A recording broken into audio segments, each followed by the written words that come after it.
ദൈവമേ, ഇവ വീണ്ടും വന്നോ? ഏറി പൊടിയാത്തേക്ക് ഓടാ അവിടുന്ന്. അമ്മേ, അപ്പുറത്തെ വീട്ടിലുള്ളവരൊക്കെ എന്നെ ദൈവത്തെ പോലെയാ കാണുന്നത്. അത് നിനക്കെങ്ങനെ മനസ്സിലായി? ഞാൻ എപ്പോ അവിടെ പോയാലും ദൈവമേ നീ വന്നോ എന്ന് ചോദിക്കുന്നത് കേൾക്കാം. അമ്മ എനിക്കൊരു 50 രൂപ വേണം.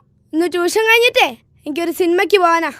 കഴിഞ്ഞ ആഴ്ചയല്ലേ നീ സിനിമ കാണാനെന്നും പറഞ്ഞ് 50 രൂപ വാങ്ങിയത്? അത് ഞാൻ പരീക്ഷയ്ക്ക് നല്ല മാർക്ക് കിട്ടിയ സന്തോഷത്തിൽ ഫ്രണ്ട്സിന് ഒരു ട്രീറ്റ് കൊടുത്തതാ. നിന്റെ റിസൾട്ട് വന്നോ? എത്രയാ മാർക്ക്? അത് 35. 35? ഏത് സബ്ജക്റ്റിനാ ഇത്ര കിട്ടിയത്?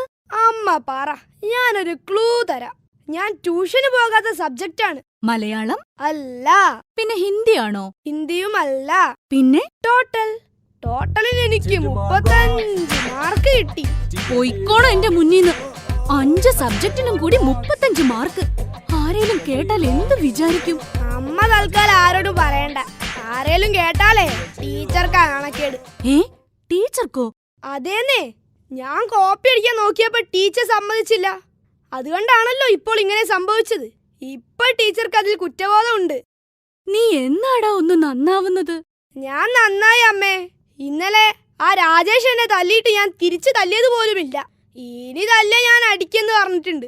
അമ്മയുടെ മോൻ അടിക്കാനൊന്നും പോവണ്ട, മാഷിനോട് പറഞ്ഞാ മതി. ആ മാഷ് തന്നെ ഈ രാജേഷ്. മോനെ, നീ കുറച്ചുകൂടെ സീരിയസ് ആവണം. നിന്നെ ഞാനൊരു പള്ളിയിലച്ഛനാക്കാന്ന് നേർന്നതാ.